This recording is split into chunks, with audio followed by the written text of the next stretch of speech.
O gelo seco é um material incrível. Ele não derrete em líquidos, mas gera uma névoa densa ao entrar em contato com a água. Pode congelar instantaneamente um morango, solidificar uma sobremesa em segundos ou manter vacinas perfeitamente preservadas por semanas. Diferentemente dos cubos de gelo comuns que usamos em casa, este gelo único não é feito de água. É feito de dióxido de carbono. Quando esse gás é resfriado e comprimido até se solidificar, ele assume a forma de uma substância branca semelhante ao gelo comum. Sua principal característica é única. Quando aquecido, ele não passa pelo estado líquido.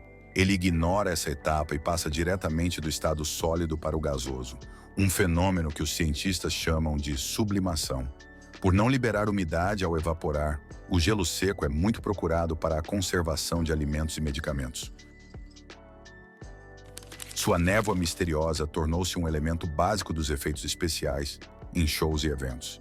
E suas propriedades físicas e químicas são tão úteis que ele também é empregado na limpeza industrial profunda. Mas você já se perguntou como o gelo seco é produzido em escala industrial? Neste vídeo, vamos descobrir juntos como um dos compostos químicos mais fascinantes é fabricado e embalado em fábricas. Fique comigo até o final. O gelo seco foi descoberto acidentalmente em 1835 pelo químico francês Adrien Jean-Pierre Tillery. Ele estava manuseando dióxido de carbono líquido em um recipiente de alta pressão. Ao abrir o cilindro, parte do líquido evaporou muito rapidamente, e o que restou transformou-se em uma massa sólida branca, o que hoje chamamos de gelo seco. Apesar dessa descoberta precoce, sua aplicação prática só começou de fato cerca de um século depois. Foi na década de 1920 que as empresas químicas nos Estados Unidos começaram a produzir e comercializar gelo seco. Naquela época, ele era usado principalmente para conservar alimentos durante o transporte, em especial carnes e laticínios. Sua principal vantagem era manter uma temperatura muito baixa, sem deixar resíduos de água, ao contrário do gelo comum. Durante a Segunda Guerra Mundial, seu papel tornou-se ainda mais importante. O gelo seco possibilitou a preservação de vacinas, medicamentos e suprimentos alimentares para as tropas, contribuindo assim para a logística médica e alimentar durante o conflito.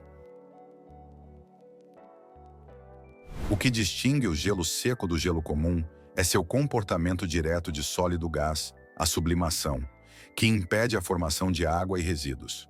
Sua temperatura extremamente baixa, em torno de menos 78,5 graus Celsius, faz dela uma ferramenta preferencial para refrigeração, quando os métodos convencionais não estão disponíveis.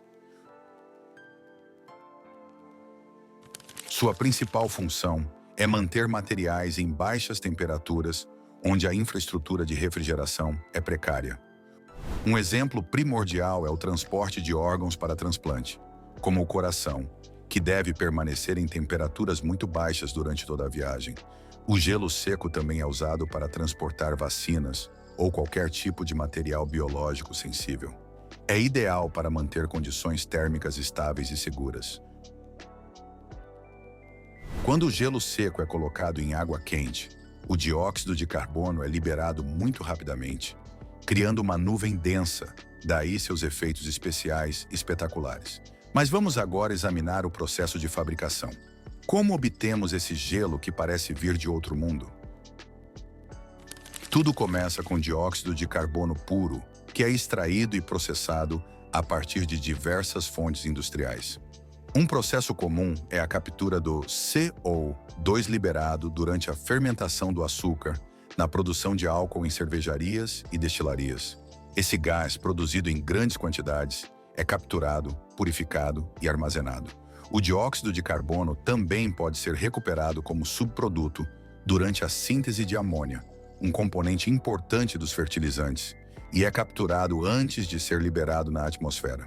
Algumas refinarias também liberam dióxido de carbono durante a conversão de hidrocarbonetos em combustíveis e produtos químicos. É até possível recuperar dióxido de carbono da combustão de combustíveis fósseis em usinas termoelétricas. Mas atenção, o CO2 dessas fontes frequentemente contém impurezas que precisam ser removidas para garantir a segurança e a qualidade necessárias para uma produção de gelo seco. As primeiras etapas de purificação envolvem a filtragem de partículas sólidas e a remoção de impurezas grosseiras por meio de filtros mecânicos. Em seguida, o gás passa por depuradores e outros sistemas de tratamento, onde são removidos resíduos químicos, vapores e contaminantes. Uma vez purificado, o dióxido de carbono é comprimido a uma pressão de aproximadamente 15 bar. Essa pressão corresponde à pressão sentida a uma profundidade de cerca de 150 metros abaixo do nível do mar. Sob essa alta pressão, o CO2 é resfriado a temperaturas em torno de -20 a -30 graus Celsius e permanece em estado líquido. Em seu estado líquido, torna-se muito mais fácil de manusear, transportar e armazenar em tanques especialmente projetados. O dióxido de carbono purificado é então armazenado em tanques criogênicos, projetados para suportar tanto altas pressões quanto baixas temperaturas. Esses tanques, geralmente cilíndricos e feitos de aço inoxidável para evitar corrosão, são equipados com válvulas e dispositivos de segurança para evitar sobrepressão. Eles são mantidos a temperaturas abaixo de zero para limitar a evaporação do CO2. Em algumas instalações, a capacidade total de armazenamento pode chegar a 2.600 toneladas de dióxido de carbono líquido. A partir desses tanques, o dióxido de carbono líquido é transportado por tubulação até as unidades de produção e, em seguida, para as máquinas especializadas que fabricam gelo seco. Como o dióxido de carbono, em altas concentrações, pode ser asfixiante para os trabalhadores, todas as instalações são equipadas com sistemas de ventilação, alarme e monitoramento contínuo para controlar os níveis de gás no ar e garantir a segurança dos operadores. Na máquina de produção, o CO2 líquido passa por descompressão controlada. A pressão é reduzida abruptamente para aproximadamente 5 bar. Essa rápida redução de pressão causa uma queda acentuada na temperatura, resultando na formação de neve de dióxido de carbono. Durante essa expansão, o CO2 absorve energia térmica do ambiente e resfria instantaneamente. Parte dele se solidifica em partículas finas. Esse gelo seco, enquanto outra porção retorna ao estado gasoso, é removido por um sistema de ventilação. O gelo seco é depositado em uma câmara de coleta dentro da máquina de produção. Ele se acumula como uma substância leve, branca e pulverulenta, muito semelhante à neve verdadeira. No entanto, em seu estado pulverizado, ainda não é utilizável como gelo seco sólido. É necessário compactá-la. Para obter blocos sólidos, a neve é transportada para campos hidráulicos que exercem uma pressão considerável. Grandes quantidades de neve rica em CO2 são introduzidas em um molde retangular, e então um pistão hidráulico aplica uma pressão de até 300 bar. Sob essa pressão, as partículas de neve se unem, formando um bloco compacto e resistente. O bloco é formado a uma temperatura de aproximadamente -78,5 graus Celsius. Em seguida, é retirado do molde e cortado nas dimensões desejadas, de acordo com as especificações do cliente. É possível produzir blocos grandes, peças menores ou grânulos. Aqueles pequenos cilindros sólidos, muito práticos para determinadas aplicações. Os grânulos são geralmente fabricados em 2 tamanhos comuns: 16 milímetros de diâmetro para aplicações de refrigeração e transporte e 3 milímetros para usos mais específicos, como limpeza criogênica. Para fabricar os grânulos, a neve de CO2 é forçada através de uma extrusora equipada com matrizes perfuradas. Um pistão mecânico força a neve através dos orifícios, e esse processo de conformação por pressão produz cilindros sólidos na saída. Dependendo do diâmetro dos orifícios da extrusora, os grânulos têm 16 milímetros ou 3 milímetros de diâmetro. Os grânulos de 16 milímetros são frequentemente preferidos para embalar e transportar produtos em baixas temperaturas. Os grânulos mais finos, de 3 milímetros, são usados para jateamento com gelo seco, uma técnica também conhecida como jateamento com gelo seco, ou como matéria-prima para a fabricação de blocos maiores. Após a compactação, o gelo seco permanece a uma temperatura extremamente baixa, de aproximadamente menos 78 graus Celsius, e deve ser manuseado e armazenado em um ambiente adequado para evitar a sublimação prematura. Considerando que o dióxido de carbono é uma matéria-prima cara e, em alguns contextos, considerado um poluente, as indústrias buscam recuperar e reciclar o máximo possível do gás liberado durante a produção para reduzir perdas e o impacto ambiental. Após a conclusão da produção, os blocos e grânulos são transportados para a área de embalagem.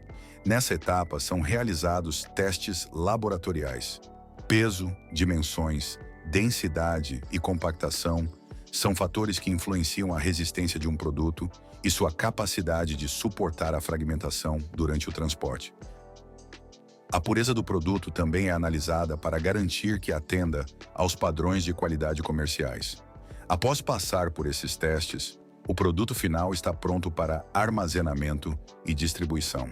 Um dos principais desafios associados ao gelo seco continua sendo o seu transporte. Como ele sofre sublimação contínua, tende a desaparecer gradualmente. Para limitar essa perda, são utilizados enormes recipientes isolantes de poliestireno, verdadeiros refrigeradores portáteis, que funcionam como geladeiras e limitam a conversão do sólido em gás. O objetivo é manter a temperatura e minimizar a sublimação, que pode variar entre 5% e 10% ao dia, dependendo de condições ambientais como temperatura ambiente, isolamento e aberturas do container. O produto final é, portanto, embalado em seus contêineres térmicos, garantindo sua preservação antes da distribuição aos clientes, às vezes do outro lado do mundo.